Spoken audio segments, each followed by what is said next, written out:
नमस्कार दोस्तों, यमन का खूंखार विद्रोही या कहें आतंकी संगठन हूती यूएई और सऊदी अरब पर रॉकेट और मिसाइल हमले कर रहा है। इस संगठन को ईरान का खुला समर्थन हासिल है। यह संघर्ष दूसरे हफ्ते में पहुंच गया है और अब यूएई और सऊदी अरब ने भी जबरदस्त जवाबी हमले शुरू कर दिए हैं। हूतियों की तरफ से यूएई पर 3 मिसाइलें दागी गई। साथियों, आप सभी को बता दूं, ये तीनों मिसाइलें बैलिस्टिक मिसाइल थी।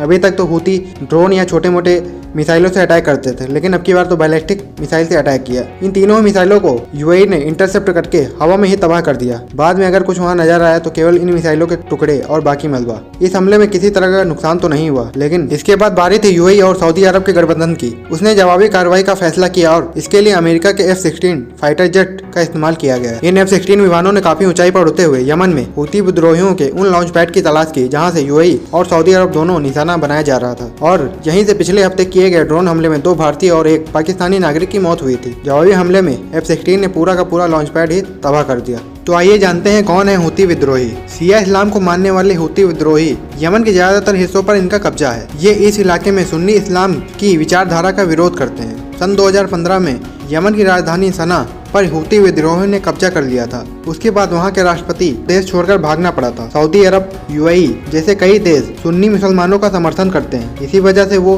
विद्रोहियों के खिलाफ हवाई हमला करते हैं। हूती विद्रोहियों को बढ़ावा देने के लिए ईरान का नाम भी सामने आता है। ईरान और हूती विद्रोही दोनों शिया इस्लाम को मानते हैं। इस जुड़ाव की वजह से ईरान पर आरोप लगते हैं कि वो हथियार और पैसे देकर इनकी मदद करता है। ईरान और सऊदी अरब दोनों ही इस्लामी दुनिया का मुखिया बनना चाहते हैं। ईरान इन विद्रोहियों की मदद से यमन में शिया सरकार स्थापित करना चाहता है, जबकि सुन्नी विचारधारा को मानने वाला सऊदी अरब इन्हें रोकने में लगा रहता है। साथ ही सऊदी अरब ने पिछले 3 से 4 दिनों में यमन के कई हिस्सों में बॉम्बिंग की, जिससे 60 से 70 लोगों की मौत हो चुकी है और 200 से ज्यादा लोगों के घायल होने की खबर है।